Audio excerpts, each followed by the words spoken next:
Hola y bienvenida a la primera cumbre mundial de Hay House. Es un placer contar contigo en este evento tan especial. Me llamo Greg Sherwood y estoy encantado de tener hoy con nosotros a la doctora Robin L. Smith. La doctora Robin es ministro ordenada, una figura televisiva y radiofónica y éxito de ventas como autora de los libros Lies at the Altar, The Truth About Great Marriages y el famoso Inspirational Vitamins, A Guide to Personal Empowerment.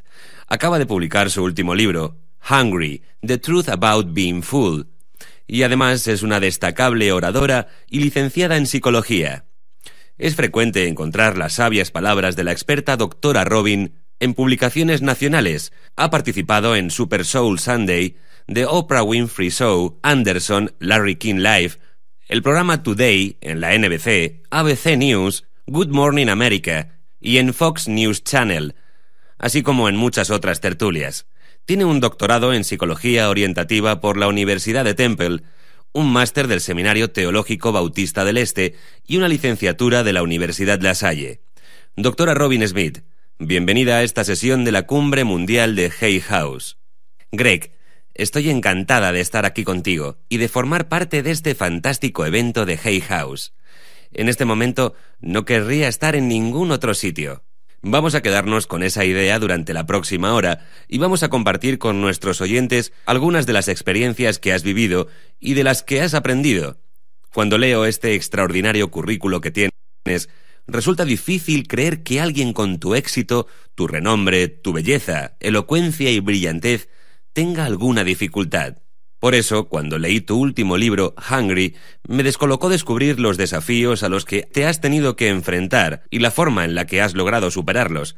Creo que, para que la gente entienda cuánto valor tienen tus experiencias, deberías hablarnos un poco de tu historia, en caso de que no hayan tenido el privilegio de leer tu libro, como yo. Gracias por la generosidad de tus palabras y tu afirmación. El hecho es que la gente me quiere. La doctora Robin, la personalidad televisiva y radiofónica y todo eso. Cuando la gente lee mi biografía, cuando predico, hablo o doy una charla para Hay House o en un crucero, una de las cosas que más me sorprende es escuchar todo lo que he logrado, que como sabes es estupendo, y es un viaje de humildad el que he tenido la oportunidad de hacer. Pero falta una parte. Suelo decirle a la gente que mi madre, que tiene 91 años y es fantástica y está llena de salud y de energía, le encanta mi currículo, le encanta mi biografía, le encanta lo que pone en ella, la parte que ha sido más dura para ella, pero gracias a la que ha crecido de forma espectacular cuando salió Hungry, cuando se publicó y compartí gran parte de mi propio sufrimiento. Pero una de las razones por las que a la gente le sorprende oír todo el sufrimiento que he soportado es que la gente como yo no lo cuenta. Y eso hace un flaco favor, no solo al público, a todas esas personas que escuchan y comparten en este fantástico evento de Hay House, también a la gente que vive en mi cuerpo, como yo, y a los otros líderes. Los líderes, los ministros, los rabís, los gurús de la sabiduría, los presidentes de los Estados Unidos y los líderes del mundo, nuestros líderes, incluso los padres, que son líderes de sus propias familias. Nunca les oímos hablar de sus puntos vulnerables, compartir dónde les duele, dónde hemos caído, y les cuesta mucho, mucho encontrar el camino de vuelta a nuestro auténtico yo. Cuando estaba escribiendo Hungry, sentía que sería mi próximo libro, y con suerte sería una bendición de luz, vida y amor para el mundo, para mucha gente que lo leería y lo escucharía. Pero lo cierto es que vi que, en realidad, la primera vida que Hungry estaba destinado a tocar, sanar, salvar, restaurar, era la mía propia. Entonces, y solo entonces, Greg, cuando me tocó, curó, redimió, restauró, salvó y me dio nueva vida y aportó luz a mi vida con autenticidad, integridad y poder, solo entonces podía ser una bendición para el resto del mundo. Por eso estoy tan contenta, porque puedo estar aquí contigo en este momento y compartir la buena noticia. Sí, he caído, he llegado al fondo, he estado en lugares oscuros y no sabía si podría salir. Pero cuando lo hice, salí de una forma que mi vida es mucho mejor. Vale mucho más de lo que antes habría valido si no me hubiera enfrentado a las dificultades. Bueno, espero que ninguno de nosotros tenga que pasar por lo mismo. Creo que todo el mundo tiene sus problemas. Algunos más graves de lo que sabré nunca, ni de lo que quiero saber. Sí, pero tú has tenido algunos muy graves, Espero que nos los cuentes y tal vez algunos de nosotros podremos evitar tropezar en los mismos escollos. Sí, algunas de las cosas a las que te has enfrentado no hay nada que se pueda hacer para evitarlas. Otras eran, obviamente, autoinfligidas, como tantos de nuestros problemas. Pero cuando oí por primera vez el título del libro, y tal vez ya te lo hayan dicho antes, pensé, vaya, la doctora Robin ha escrito un libro de dietas. Sí, pero no lo es. Bueno, lo es en cierto modo. El libro contiene la receta para tener una vida plena. Muy cierto, es interesante. Hay dos cosas que la gente pensó cuando vio el título, Hungry, The Truth About Being Full. Pensaron que era un libro de dietas, o pensaron que por fin la doctora Robin había reconocido que había padecido un desorden alimenticio. Esa es la otra cosa. Cuando me entrevistó Ofra, fue estupendo. Para mí es una persona muy especial. Profesionalmente está hecha de la misma esencia que yo, que la persona en la que me he convertido. Cuando Ofra me entrevistó en Super Soul Sunday, me dijo: pensé que la doctora Robin venía a hablarnos de un desorden alimenticio, así que abrí el libro y pensé, vaya, no tiene nada que ver con eso. Le ha pasado a mucha gente, Greg. Muchos piensan que es una dieta o un desorden alimenticio, pero en realidad, como has dicho, es una dieta, pero de otro tipo muy distinto. Trata sobre un desorden alimenticio, pero no de los que oímos hablar normalmente. En Hungry hablo, y también lo haré dentro de un momento, sobre las tragedias que he vivido y gracias a las cuales he crecido. Pero antes quiero explicar por qué es una dieta. Una de mis conferencias para Hay House se llamaba Hambre de ti misma. La dieta que no puedes permitirte saltarte. ¿Vale? No te lo puedes permitir. Eso es lo que hago para Hay House. Hablo sobre la dieta de la vida y la gente se pregunta ¿a qué dieta se refiere? Quiero esa dieta que no te puedes saltar, porque siempre tratamos de encontrar la forma de saltarnos la dieta sin tener consecuencias. Tener hambre de ti mismo, de tu yo auténtico, es la única dieta que es imposible saltarse, porque si descuidamos nuestra nutrición y no prestamos atención a nuestras auténticas necesidades de hambre, y también hablaré sobre eso dentro de un momento, de la auténtica hambre que sentimos, perdemos siempre. Y en cuanto al desorden alimenticio, hablo de anorexia emocional. Cuando estamos en una relación, ya sea íntima, romántica o de trabajo, si decimos que algo está lleno cuando en realidad está vacío, estamos llamando menú a unas migajas. Una amistad que en realidad está vacía. Decimos, este es mi mejor amigo. Pero si examinas esa relación, buscas esa intimidad entre tú y tu hermana o tu hermano o tu amante y ves que no existe, no te extraña que te estés muriendo de hambre. Sientes un vacío porque ahí no hay nada más que fantasía, un sueño, un deseo. Hungry trata sobre eso. Nos invita a una relación nueva, fresca, auténtica, y no con otra persona, sino con nosotros mismos, contigo mismo. Es una poderosa metáfora si lo piensas, porque todos tenemos hambre de ser quienes somos en realidad. Sí, y en el libro lo describes a la perfección. Es el hambre verdadera. Es la verdad, sí, lo es. Y todos los demás problemas se derivan de esa única área en la que podemos estar muriendo de hambre. Pero antes de profundizar en esas áreas, sería muy importante para nuestros oyentes saber un poco más sobre la serie de eventos que te ocurrieron y te inspiraron, que te enseñaron a atravesar la oscura noche del alma que inspiró este libro, y obviamente la brillante y encantadora luz que te envolvió después. Sí, y cuando dices eso, haces que me sonría el corazón, la cara, el hígado. De verdad que sí, es cierto. Había una noche muy oscura, pero ahora brilla la luz. Voy a hablar de la oscura noche del alma. También la llamo, Greg, el invierno que no se va. No me gusta el invierno, si te digo la verdad. Soy de la costa este, me he criado en Filadelfia y todavía vivo allí, pero no me gusta el frío. Soy más de sol. El invierno no es lo mío físicamente y tampoco lo es emocionalmente. Para quienes no hayan leído Hungry, haré un breve resumen, o para quienes quieran revivir el viaje. Me encontré en un punto en el que lo que sentía por mí misma era muy difícil. En 2010 sufrí un grave accidente de tráfico y en un instante lo que yo era sana, fuerte, robusta, dejó de serlo. Salí herida, tengo secuelas permanentes que me acompañarán el resto de mi vida. Esto ocurrió el 4 de febrero de 2010. Unas 6 semanas más tarde, en abril, pasó lo de mi hija canina, Cali, a la que adoraba. También hablo de ella en Hungry. Todo el que me haya visto en la tele o haya escuchado el programa que solía hacer 5 días a la semana con Ofra Radio, conoce a Cali. A veces la oían interrumpirme y ladraba mientras yo estaba en directo. Y yo decía: Cali, mami está trabajando, tenemos que hacer esto juntos. Cali se puso enferma. Tenía 15 años y medio. Había vivido mucho tiempo. Era un perro de aguas portugués, un perro de rescate. Cali enfermó y murió. Fue muy doloroso para mí. Pocas semanas después me invitaron al Today Show. Estaba muy afectada por la muerte de Cali y por mi estado físico, a causa del accidente. Era como si mi cuerpo se hubiera vuelto en mi contra. Había gozado del privilegio y de la bendición de no sentir dolores. Había sido atlética, así que no reconocía aquel cuerpo que me dolía constantemente. Además, Cali se había ido.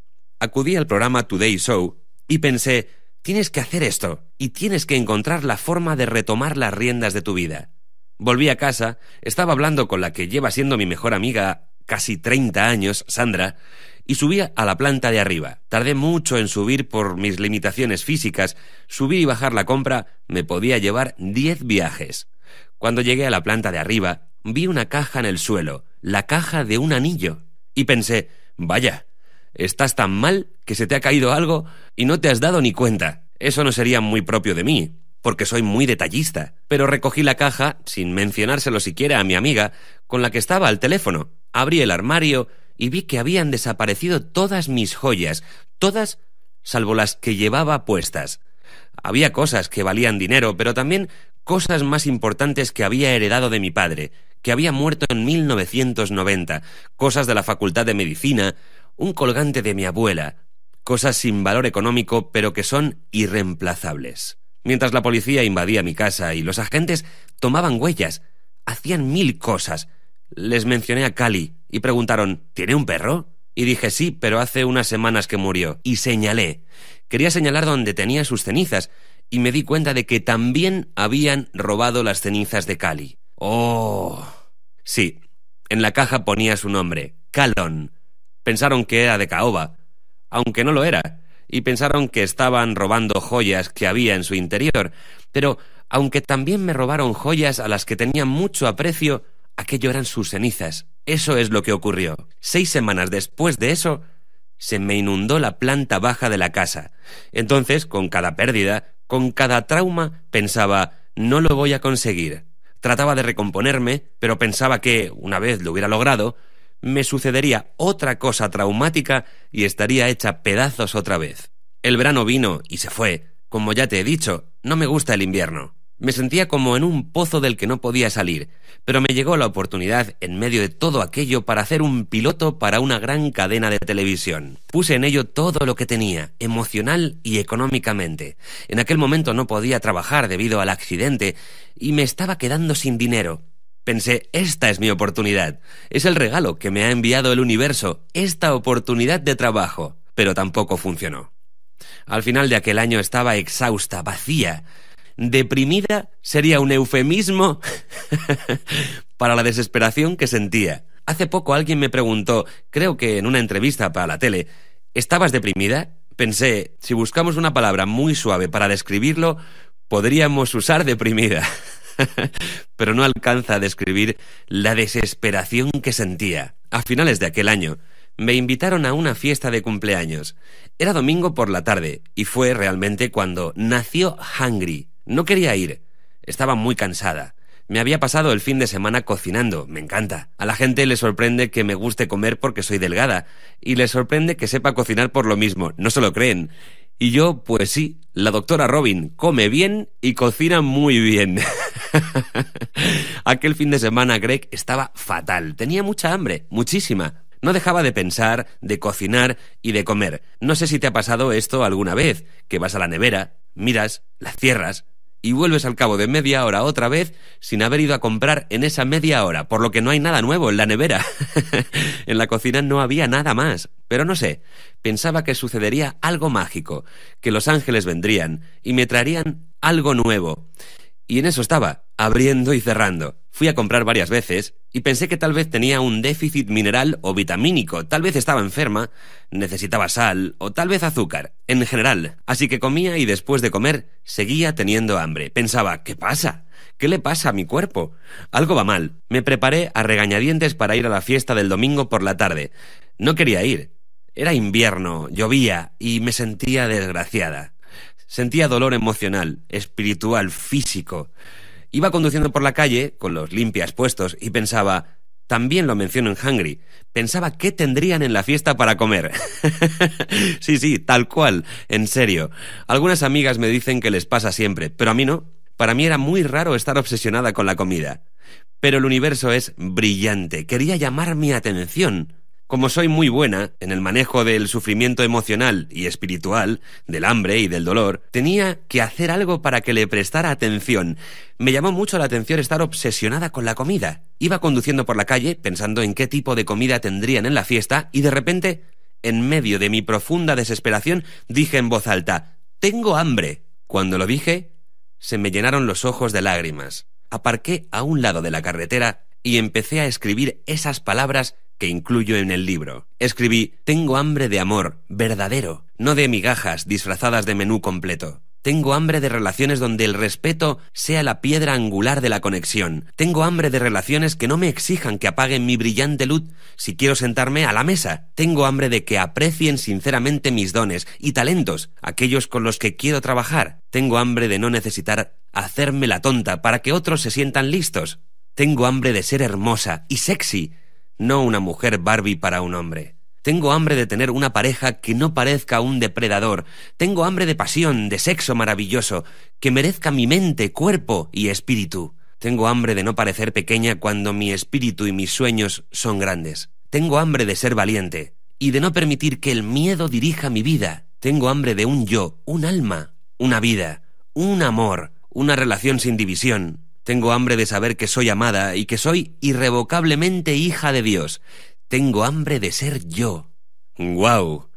¿De verdad aparcaste y escribiste todo eso de repente? Así es, así es. Ahora sé que todo eso se estaba fraguando en mi interior durante todos los meses. Las lágrimas, las noches de insomnio y los días de ansiedad. Esas palabras se estaban preparando, esperando a que disminuyera la velocidad. En el libro Hungry, en las conferencias y sermones, le digo a la gente que el universo es maravilloso, que Dios, o como quiera que llamemos al Ser Supremo, se ha implicado en mi liberación, en que saliera de donde estaba. Donde estaba no era solo el hecho de tener hambre de ser yo, y lo pone en el libro, es hambre de ser libre, de ser yo y de ser libre. Tenía hambre, me moría de hambre sin saberlo. Por eso el universo hará lo que sea necesario para llamar nuestra atención y que tengamos la oportunidad de sanar y de saciar nuestra hambre, no de deshacernos de ella. La gente se confunde, piensa, hambre. No es bueno tener hambre. No, ya lo digo en el libro, hambre y humano son sinónimos. No se trata de no tener hambre, se trata de, vaya, ¿qué hambre tengo? ¿Qué soy yo en realidad? Por eso quiero que la gente que está con nosotros piense y sienta y formule estas preguntas tan valientes. ¿De qué tienes hambre de verdad?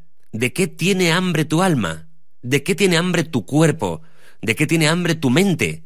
¿De qué tienes hambre para haber pasado años, tal vez décadas, diciendo estoy lleno, estoy bien? Si sois como yo sonreía porque soy una persona optimista, pero debido a eso, y eso es lo que quiero decir, me hicieron parar, no solo disminuir la velocidad. Greg, en la carretera llevo un post-it que ya está muy gastado, donde escribí estas palabras. Dice, eso también está en el libro, no me detuvieron por haber sido mala, sino porque no quería, y añado, ni podía, disminuir la velocidad. Cuando no podemos hacerlo, no nos escuchamos a nosotros mismos, nuestra voz, nuestro dolor, nuestra alegría, nuestra hambre. No oímos que nos morimos de hambre. Así que me arrestaron, como me gusta decir, me arrestaron, me aparcaron. Las fuerzas del amor me dijeron, Robin, tienes que parar para poder vivir la vida que divinamente te ha tocado. Pero lo que estás haciendo, a pesar del éxito, la creatividad y todas esas cosas buenas, se interpone en el camino que te lleva a ser quien eres por nacimiento. ¡Guau!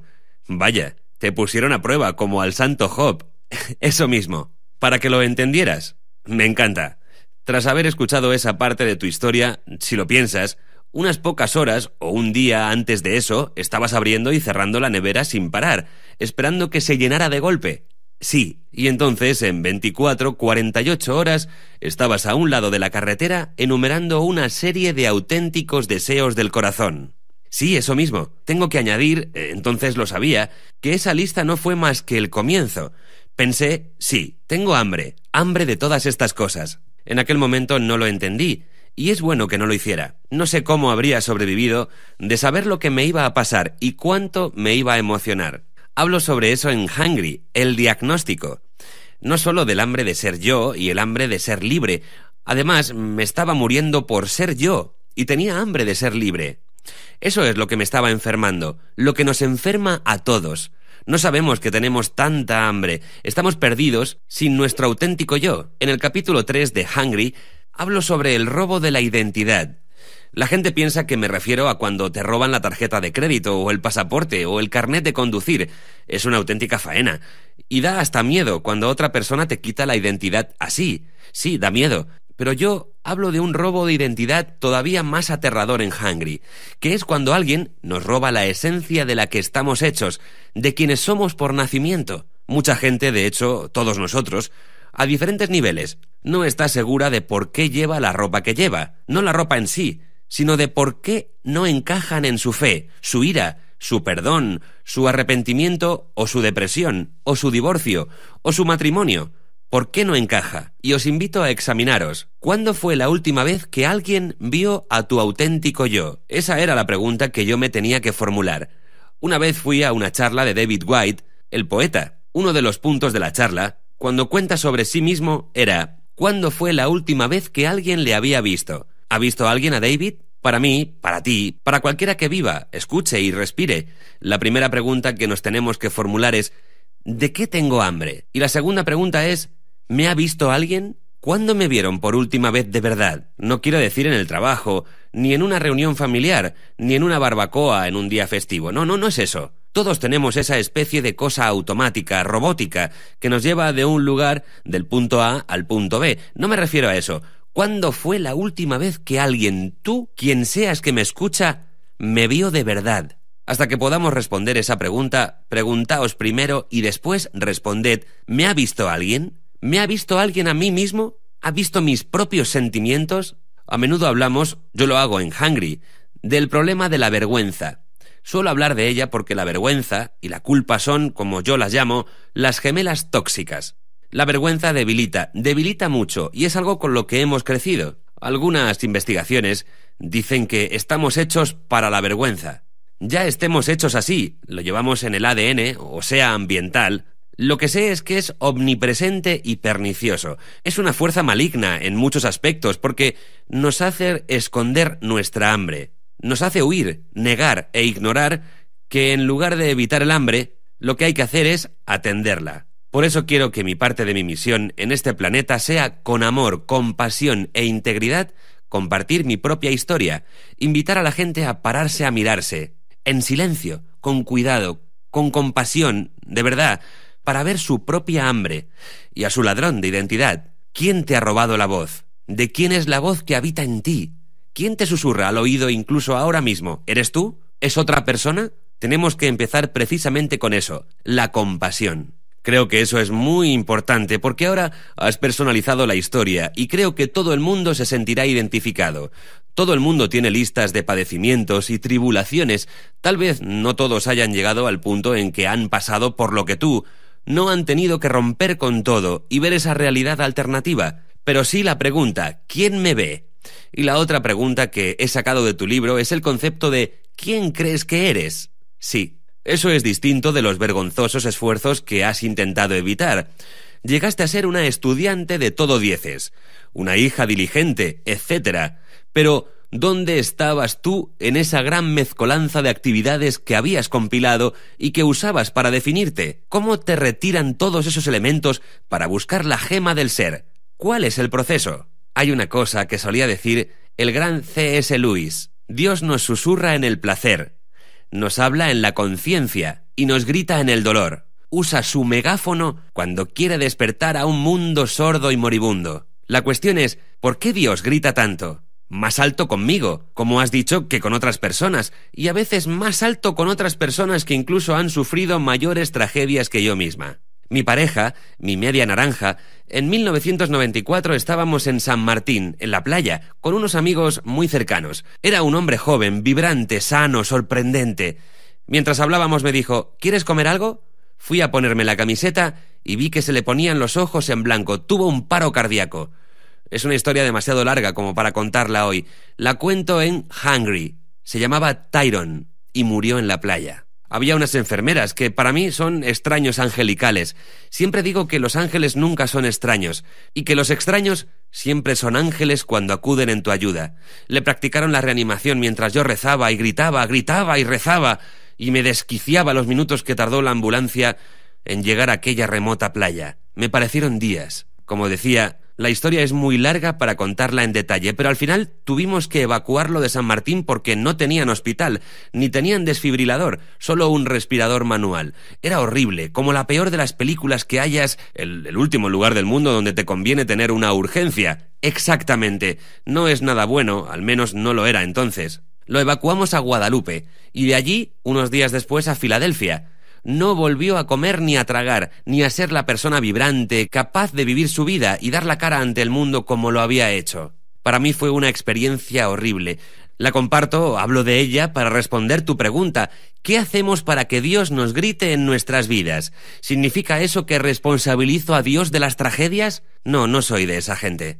Creo que el universo coge todo lo que ocurre en él y si estamos despiertos, ¿qué es el objetivo en este momento? Durante esta conversación, que otra gente esté despierta. Esa es mi esperanza. El objetivo de esta conversación, su invitación, es si iba a aparecer y estar despierta contigo, Greg, con este público. Soy el despertador, si quieres llamarme así, del mundo. Como despertador, yo tengo que despertar primero. Respondiendo a tu pregunta, ¿qué hacemos cuando salimos de un terrible pozo de desesperación? Tal vez no sea tan terrible, pero la vida no es sencillamente lo que tú quieres que sea. Quieres algo más. Ahora, escuchas, te das cuenta de que tenías hambre, que disfrazabas a las migajas de menú completo. El primer paso es despertar sin vergüenza. Parte de la dificultad a la que me enfrento en gran medida, en concreto en este país, creo que también en todo el mundo, pero yo conozco más el caso de Estados Unidos, es que recompensamos a la gente que sufre, que se mortifica por error o por su sufrimiento y consigue salir adelante por su cuenta, pero casi nunca hay compasión en las imágenes que vemos. Si ves algún programa de pérdida de peso de los que hay en la tele y algún otro reality show, es todo brutal, muy desagradable. Parte de lo que quiero que hagamos en este momento es que nos comprometamos a estar despiertos. Sí, pero despiertos con una autocompasión profunda e inquebrantable.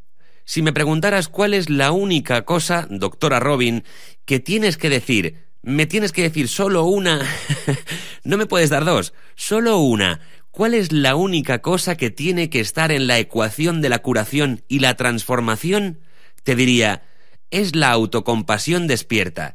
Sin esa base, creo personalmente, por mi propia vida y por los miles de personas con los que he tenido el privilegio de trabajar en terapias, conferencias y sermones, la única cosa que me he encontrado siempre en todas las personas que han recorrido la salida del infierno hacia la maravillosa luz es la autocompasión despierta. Es brillante y totalmente cierto. Pero ¿puedes explicar? Había una línea en tu libro que está relacionada con esto.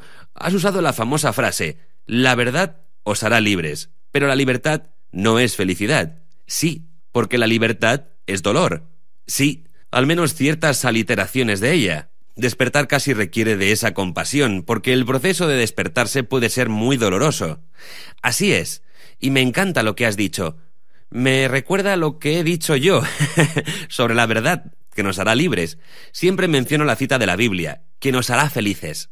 Hace poco hice una entrevista y alguien me preguntó una cosa. Me dijo, doctora Robin, hace falta mucho valor para escribir Hungry, para abrirte y relatar tu recorrido, tu propia caída y remontada. Y tú lo has hecho. La gente como tú no suele contarlo. Y respondí, sí, la gente como yo está aprendiendo que es mejor hablar si queremos estar sanos y libres. Respondió, pues la verdad duele mucho. Y le dije, cierto, pero una mentira te matará. Y es cierto, la verdad, despertarse, Para mí, personalmente, despertar y ver de qué formas había sido desagradable conmigo misma, Greg, fue muy doloroso. Ver toda mi falta de autocompasión y dónde me había llevado aquello. Ver de qué forma la familia, los asuntos familiares sin resolver, habían afectado a mi vida adulta, que me había atorado en un mal lugar, en un lugar de desesperación. Quiero recordar en este momento lo que es la madurez en realidad. Es el lugar donde tenemos la oportunidad, donde nos invitan a finalizar una dirección, a atender los asuntos pendientes de la infancia. Si nos estamos preguntando, ¿qué hacemos aquí? ¿Qué pasa con esto? ¿Por qué estoy aquí? ¿Qué pasa en mi vida de adulto? ¿Por qué no es como quiero que sea? Porque hay lugares de nuestra niñez que todavía necesitan atención, y hasta que se la prestemos, hasta que atendamos esa primitiva necesidad de hambre que nos avergüenza, seguirá apareciendo. No porque quiera hacernos daño, culpabilizarnos o avergonzarnos, sino porque nos merecemos un menú completo de verdad, con alimentos de verdad, con compasión de verdad. Y sí, la verdad es dolorosa, pero os puedo garantizar una cosa, y no lo hago a menudo. No lo hago porque no puedo garantizar muchas cosas, salvo esta. No solo la verdad nos hará libres, una mentira siempre acaba por destruir, dañar y producir destrucción de una forma que no podemos ni imaginar hasta que lo hemos vivido. Pero la verdad y el dolor de la verdad, cuando despertamos, con compasión, se suaviza a medida que pasan los días. No es cada vez más difícil autoexaminarnos. Una de las cosas que dice Louise Hay, que me encanta, es que tiene un espejo. Lo lleva en el bolso o en la cartera, lo pone sobre la mesa, esté donde esté, y nunca pasa sin él. ¿Por qué? La oí hablar de ello en Nueva York, en un evento de I Can Do It, que fue estupendo. Me emocionó y me llegó, me desafió, porque era su invitación a sí misma. Se desconecta de su propia voz, de su propia belleza, de su propia autocompasión. Es la invitación para reconectar suavemente con ella misma, para perdonar, para ser amable, dulce y poder avanzar, para que yo pueda avanzar. Quiero que la gente sepa que, aunque duela al principio la verdad, solo es porque nos sorprende. Nos sorprende lo que descubrimos sobre nosotros mismos, nuestras familias, nuestro país, nuestra fe, nuestro Dios o lo que sea. Pero con el paso del tiempo, mientras practicamos la autocompasión irrevocable, profunda y sin arrepentimiento, la verdad comienza a ser una gloriosa amiga que nos ayuda a liberarnos y a no condenarnos. Bueno, es un objetivo que creo que todos podemos tener en nuestro corazón. Al escucharte pienso, Dios mío, que si alguien te está escuchando ahora mismo, tus maravillosas palabras y piensa, vale, me veo despertando a la realidad, compleja, a veces dolorosa, en la que vivo, en la que no he logrado lo que quiero, y he fallado a personas, he avergonzado a personas, pero esa parte de la compasión siempre es la más difícil. Puedo despertar, y yo tengo esa tendencia a despertar, y mortificarme con mis limitaciones. ¿A qué te agarras? ¿Qué te da la esperanza y el valor para ser amiga de ti misma, para ser esa voz compasiva dentro de tu propia cabeza que te permite afrontar la realidad en la que has despertado? Sí, una de las cosas que me da la esperanza que he encontrado, que ha dado esperanza a otras personas, es que cuando despertamos y todas esas otras voces distintas a la nuestra nos bombardean, porque eso es lo que queremos recordar, cuando aparece la culpa, la vergüenza, la mezquindad interna, eso no es tu voz de verdad. Quiero que la gente lo oiga ahora mismo. Cuando empieza la búsqueda, ¿de quién es esa voz? ¿De quién es la voz que tengo en la cabeza y por qué ha aparecido? ¿Qué intenta quitarme esa voz? ¿De dónde ha salido esa voz? ¿Cuánto tiempo llevo viviendo con ella? Porque a menudo estamos confusos, Greg.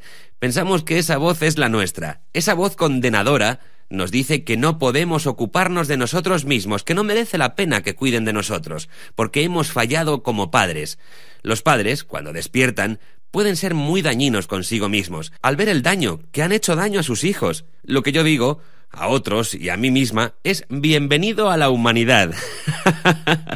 Sí, hacemos daño a nuestros hijos, a nuestros compañeros o parejas, a nuestras congregaciones. El problema no es que hagamos daño a la gente. El problema es, cuando les hacemos daño, ¿cómo lo arreglamos? Deja que avance un paso más, un gran paso en términos de lo que estás hablando, no solo de hacer daño a la gente, también de hacérnoslo a nosotros mismos. Ya has hablado antes de las heridas autoinfligidas. Me alegro de que lo menciones. Hay formas de cuidar de uno mismo que yo desconocía. Sí, la doctora Robin, la psicóloga, la que podía ayudar al mundo, a veces no podía ayudarse a sí misma. Es verdad, y quiero que la gente lo sepa. es verdad. En ocasiones no sabía cómo ayudarme a mí misma. No sabía que la voz era la mía, y las voces que predominaban no eran mías. No eran dulces, no me perdonaban, no eran amables, no me animaban. Eran duras y crueles. Debería haber sabido distinguir y debería haber sabido elegir. No debería, en las relaciones románticas, haberme relacionado con hombres que tenían tan poco que ofrecerme. En el libro hablo de cómo acabo mi aventura con la nada. Mis estupendos editores de Hay House me preguntaron: «Doctora Robin, ¿la nada tiene nombre? ¿Podríamos añadir un nombre al final de la aventura para la nada?» Respondí: «Entiendo lo que me pedís, chicos, pero la nada tiene muchos nombres, porque no solo me había relacionado una y otra vez con personas que no tenían ningún interés en mi corazón, no eran amables ni generosos, no me aportaban nada. Lo había hecho, además, en relaciones románticas. Eso es lo que pasó, y esa es la verdad. La relación que había que preparar para que todas las demás pudieran cambiar, para poder elegir mejor, hacer elecciones informadas, era la relación que tenía conmigo misma. Yo, conmigo, las 3 personas con las que hay que tener una relación sana. Primero, hace falta tener una relación contigo mismo. Así, la esperanza de ser capaz de tener compasión por ti mismo se convierte en un tema práctico. La gente que nos escucha quiere práctica, quiere saber. Les parece que esto suena bien, pero no están seguros. Parece más teoría que práctica. Vamos a hacer que sea muy práctico. Si la única persona de la que nunca te puedes esconder eres tú mismo... Sí. Vayas donde vayas, allí estás, ¿no? Claro, eso sale en mi libro. Vaya donde vaya, me encuentro conmigo misma. Si no puedo esconderme de mí misma, Greg, y tú no puedes esconderte de ti mismo, y los millones de personas que nos escuchan no pueden esconderse de sí mismos, ¿no tendría sentido práctico que la única relación que debe permanecer intacta, sana y restaurada es la relación que tenemos con nosotros mismos? Así, no podremos mortificarnos, no podremos atormentarnos, y creo que podremos cultivar relaciones sanas en el trabajo, con nuestros padres, con nuestros amantes. No podemos hacerlo a menos que trabajemos en las relaciones con nosotros mismos, que sigamos haciéndolo a diario, que sigamos en forma, en armonía, no solo con los demás, sino más importante, con nosotros mismos. Lo dices, y lo que deduzco, y espero que todo el mundo se quede con lo mismo, porque esto merece la pena el precio de la entrada. Así que si quieres despertar a las posibilidades y a la realidad de tu vida y mejoras las expectativas de tener una vida más plena y rica, no tienes que martirizarte, no tienes que avergonzarte ni culparte para ser una persona mejor. No funciona así. Lo que acabas de decir, Greg, es estupendo. Y sí, sobre el dinero, lo que mortificamos no funciona. Hablo de los dolores del hambre en Hungry. Quiero leerte algo. Lo llamo el compromiso. El compromiso que todos hemos asumido de salir de la cárcel del hambre es algo así. Prometo lo que siento, las necesidades y anhelos que bullen en mi interior. Cuando quiera una vida real, un matrimonio real, una alegría real, una conexión real, una sexualidad real, una pasión real, una fe real, una amistad real o una conexión familiar real, cuando quiera cualquier cosa real que vaya contra lo que los demás quieren para mí o lo que la sociedad considera aceptable, primero me mortificaré por osar desear algo real. Negaré que existe algo más de lo que ya tengo. Me regañaré por ser tan avaricioso y desagradecido. Me culparé por no haber superado el sentir necesidades. Si eso no funciona, acudiré a familiares, amigos, al clérigo, a los vecinos, incluso enemigos, si fuera necesario, que reforzarán el mensaje de que mis dolores del hambre son malos, que soy malo y débil, porque no los he superado. Y me comprometo a que si ese nivel de intervención y mortificación hacia mí mismo y mis dolores del hambre no funcionan, llamaré a emergencias y me entregaré a la gente negación, a la gente vergüenza, a la gente culpa. Sé que cada vez que llame a emergencias para que intervengan el castigo, será cada vez peor. Y mi cuerpo, alma, espíritu, personalidad, sexualidad, todo mi ser, será atacado por el único propósito de vencer mis dolores del hambre hasta que no se les vuelva a oír. ¿De dónde has sacado eso? De lo que estábamos hablando. Lo he escrito yo. ¡Guau! Había trabajado mucho, me había esforzado toda mi vida para no ser la doctora Robin, la reverenda doctora Robin. No soy médico, también soy la reverenda doctora Robin, depende de dónde esté. Llevaba toda mi vida intentando no tener hambre. sin saber que eso era exactamente lo contrario a lo que un ser humano y vivo haría. Tenemos hambre porque somos humanos, y somos humanos porque tenemos hambre. Me disculpaba con todo el mundo, dentro y fuera, pero era la grabación interna, eso es lo que quiero decir. Era la voz interna la que me trataba peor de lo que podría haber hecho cualquier voz externa. Este debería ser el paso 2 o 3. Si quieres, no fue hasta que tuve compasión despierta, porque la mortificación no funciona. ¿Mortificarte para cambiar? ¿Es una broma? Doctora Robin, me dije, Robin, ¿de verdad creías que eso funcionaría? ¿Pensabas en expulsar la vida de ti misma? Ese es el ejemplo. No en mi caso particular, es el ejemplo de todo el mundo. Si intentas perder peso y engordas, si eres adicto y tienes un gran problema con la cocaína, o si tienes un problema de ludopatía o de alcoholismo y recaes, Dios nos libre de ser cariñosos, tiernos, amables. Lo que oímos es, tienes que practicar el amor severo. ¿Qué? ¿Qué es eso del amor severo? ¿De dónde sale eso? Yo no creo en el amor severo. Yo creo en el amor despierto, en el responsable, que no en el amor sin compasión ni responsabilidad. De hecho, la responsabilidad sin compasión para mí es peligrosa y destructiva. No quiero ser responsable sin compasión. No quiero que la gente que me rodea sea responsable sin compasión. No quiero relaciones donde haya responsabilidad, pero no compasión. Es peligroso, destructivo y dañino. Cuando digo que me arrestan, hay una afirmación muy frecuente en la iglesia afroamericana. Las cosas que solía hacer ya no las hago. Normalmente se refieren a cosas que consideran pecaminosas o insalubres.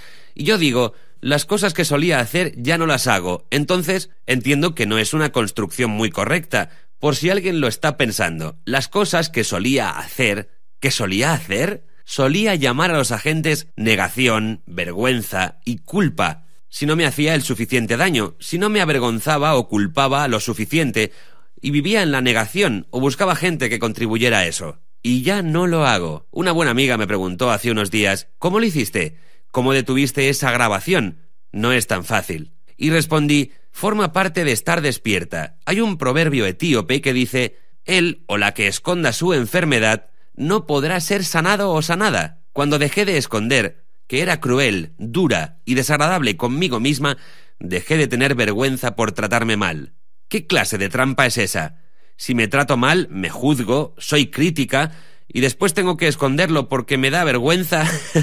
Te encierras en una mazmorra, una cárcel sin salida. Una de las cosas de las que hablo en Hungry, en el capítulo del hambre por la nota aguda, hablo sobre Whitney Houston, Michael Jackson o Amy Winehouse y muchos artistas y cantantes jóvenes que murieron demasiado pronto. La gente dice que murieron por las drogas. Yo digo, no exactamente. Usaban las drogas para automedicarse, pero lo que de verdad les mató es que, como el resto de nosotros, se morían por ser quienes eran de verdad. Me muero por ser yo misma y tengo hambre de libertad. No tenían una vía de escape, un retiro de seguridad, que es algo que todos necesitamos, donde alguien pudiera hablar con Whitney. Según me han dicho, la noche antes de que Whitney Houston muriera, le dijo al director de su discográfica, «Mañana alcanzaré esa nota aguda». Lo que Whitney no sabía es que no necesitaba cantar la misma nota aguda que alcanzaba 25 años atrás. La única nota que el universo quería que Whitney Houston cantara esa noche, cuando iba a debutar de nuevo, era su nota auténtica, propia y real. Lionel Richie, que es alguien maravilloso, y creo que todos deberíamos aprender algo de su libro, es famoso hace 40 años, cuando estaba con los Commodores, y sigue teniendo fama como artista en solitario. Cuando era más joven, cantaba notas más agudas, y a la gente le encantaba. Ahora es un abuelo, y sigue siendo fabuloso. Él dice que, cuando sale al escenario y sabe que se acerca esa nota aguda, le pide al público, «¡Cantad todos!». Me encanta. Pensé lo que hace es, en lugar de tener que vivir como Whitney o Michael o como yo, como cualquiera de nosotros, escondido, decía, «Mirad, sé cómo afrontar esta hambre de la nota aguda. Doctora Robin, voy a sacar el hambre a la luz. Le diré a la gente, aquí está Lionel, estoy encantado de estar aquí, me lo estoy pasando bien, pero cuando llegue a esa nota, la cantaremos todos juntos». Para mí, Greg, esa es la invitación, ahora mismo, en este momento, para todos los que nos acompañan, para que entre todos cantemos esa nota aguda. Nos pongamos esos vaqueros de hace 10 años, hagamos el amor como lo hicimos la primera vez con la persona que tanto queremos. Lo que quiero decir es, No añoréis esa vieja nota, porque hay una nota nueva esperándonos a ti y a mí ahora mismo. Ahora nuestra vida tiene una nota nueva, una nota de verdad. No necesitamos la de ayer o la del año pasado. No hace falta sentir hambre de eso, porque ahora mismo podemos tener hambre de la nota que tenemos en nuestra vida en este momento, que nos espera para hablar y cantar. ¡Guau! Muy cierto. Me dan ganas de levantarme y aplaudir, pero espero que la gente lo entienda. Sé que mucha gente, cualquiera que nos escuche con el corazón abierto de par en par, va a decir: quiero ser esa persona, quiero ir en esa dirección. Y una de las cosas que me dice la vocecita de mi cabeza es: ¿podría hacerlo solo? Y tengo la sensación de que no podría. Estoy aquí compartiendo esto contigo ahora mismo y es muy gratificante, y me pregunto: ¿cómo crea la gente un ambiente donde realizar este tipo de cambio valiente? Este cambio de amor propio, una realidad en sus vidas. Sí, y ese es uno de los otros requisitos fundacionales de este viaje. La gente tiene que saber que no lo hice sola. No habría podido. No podría haber hecho este viaje en absoluto. Necesitaba gente que fuera segura, amable, cariñosa. Y sabía cuando yo no podía serlo. Cuando esa voz autocondenadora era mucho más fuerte que la voz cariñosa con la que vivo ahora. Y eso no quiere decir que la voz autocondenadora no aparezca nunca. Solo que cuando aparece, la reconozco al momento. Reconozco la vergüenza, la malicia que se fragua contra mí, desde mi interior. Y me doy cuenta, me pregunto, ¿por qué aparece ahora? ¿Con qué finalidad? Muchas veces, la finalidad es una invitación del universo para ver si estoy despierta. Así de simple. Si es así de simple, solo quieres saber: Robin, ¿estás despierta? Si no lo estás, tendrás que tener una conversación contigo misma de 5 minutos, o 5 horas, o 5 días, o 5 meses, que es una pérdida de tiempo y es doloroso. Si estás despierta, lo coges a la primera. Y no hará falta ser cruel. Te darás cuenta: vaya, ahí está. Puede significar que me da miedo algo, que me siento vulnerable, tal vez algún antiguo temor. Lo llamo el secuestro emocional. Nos sucede a todos. Algo nos secuestra emocionalmente. El problema es: ¿puedo reconocer que me han secuestrado emocionalmente? Y si puedo, lo hago rápido. Entonces puedo decir: vale, ¿qué tengo que hacer? Tengo que mostrarme amor a mí misma. Tengo que mostrar amor a ese miedo y a lo que tú decías. Y necesito conectar con ese retiro de seguridad.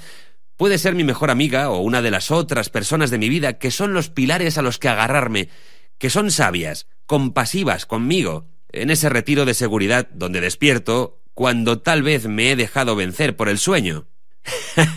Exacto. O cuando te falta la confianza para creer en ti mismo. Sí, eso mismo. No hace falta remolcar esa vergüenza, culpa o esa voz interior de tu cabeza. Exactamente. Necesitamos a alguien, no solo una persona, porque igual está de vacaciones. Alguien con quien contar para cuando esa herida de no soy lo suficientemente bueno se abra. Si mi mejor amiga está de vacaciones y no puedo contactar con ella, necesitamos unas pocas personas que sean nuestro retiro de seguridad, que podamos coger el teléfono, quedar a tomar un café o decir: ¿vamos a pasear? La otra cosa que animo a la gente a hacer siempre que puedan es usar los dones de la naturaleza, porque la naturaleza tiene una forma muy poderosa de hablar con nosotros, de recordarnos. En Hungry hablo mucho sobre la naturaleza en el camino hacia mi propia cura. Las cosas que aprendí sobre mí misma, que aprendí en aquel invierno de mi vida, cuando sentí, de alguna forma, que el sol y la primavera tonteaban conmigo. Si tonteaban, es que de alguna forma había esperanza. Y entonces las frías realidades de mi vida volverían, las frías realidades de la voz autocondenadora volverían a aparecer. Lo que necesitaba era mi autocompasión despierta. Necesitaba un retiro de seguridad, con gente en la que confiar y de la que depender.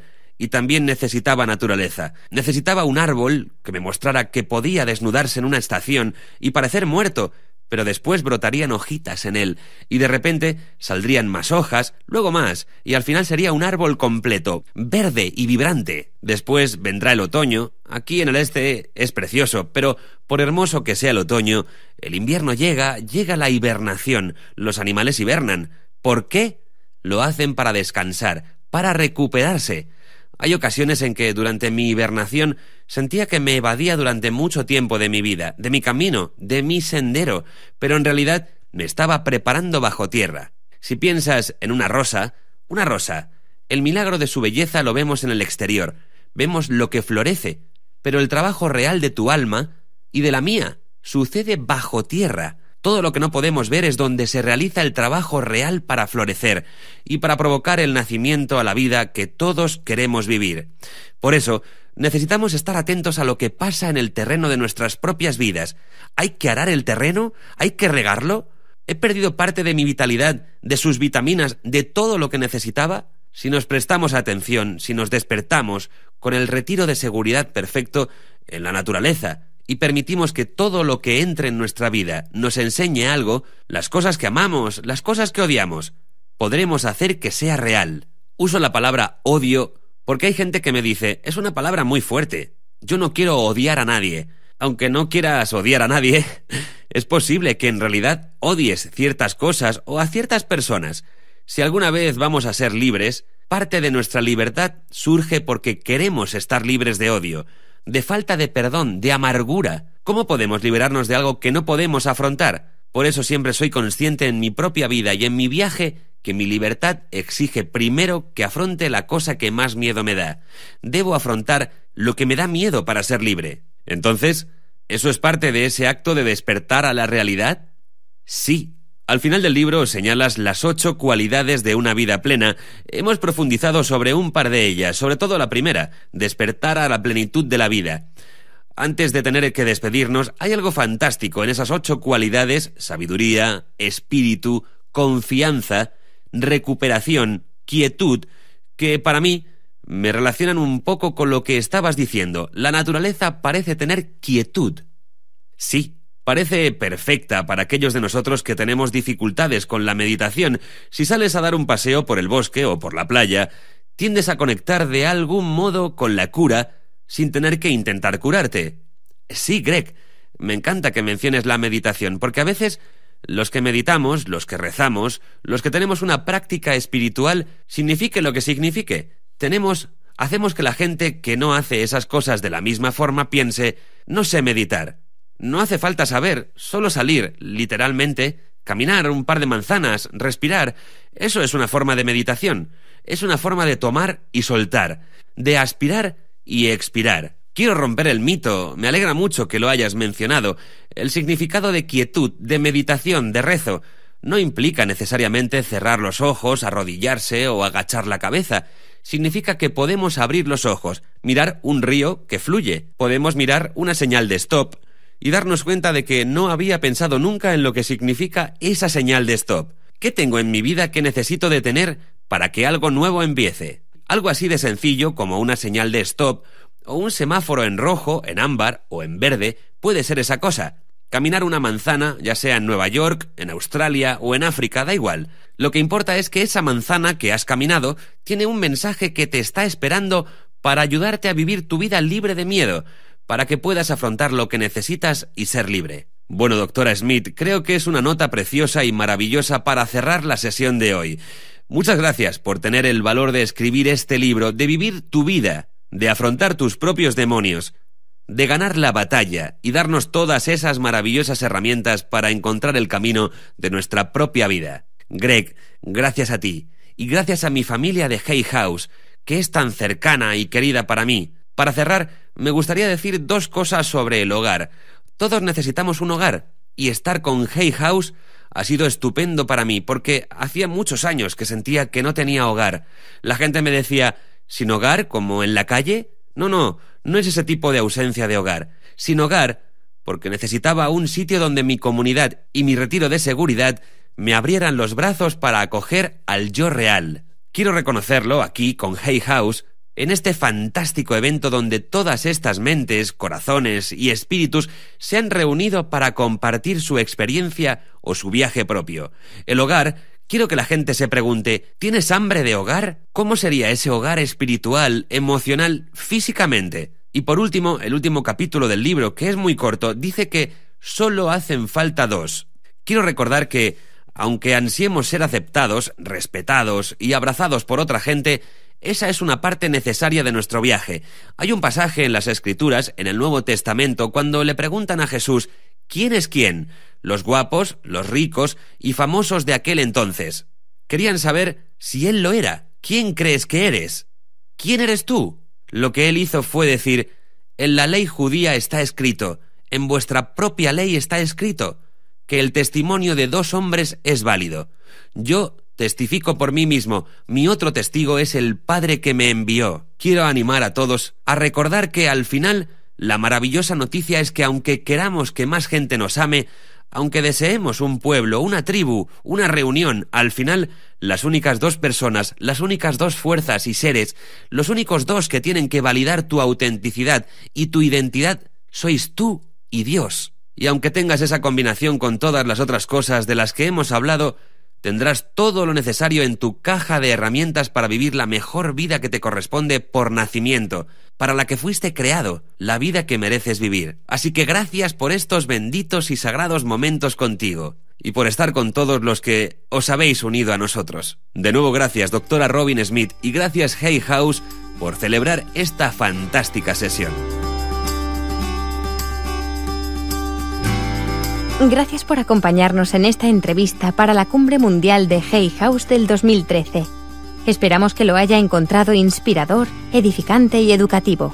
Este es un evento mundial y estamos contentos de que usted pueda unirse a nosotros para hacer el mundo un poco más pequeño.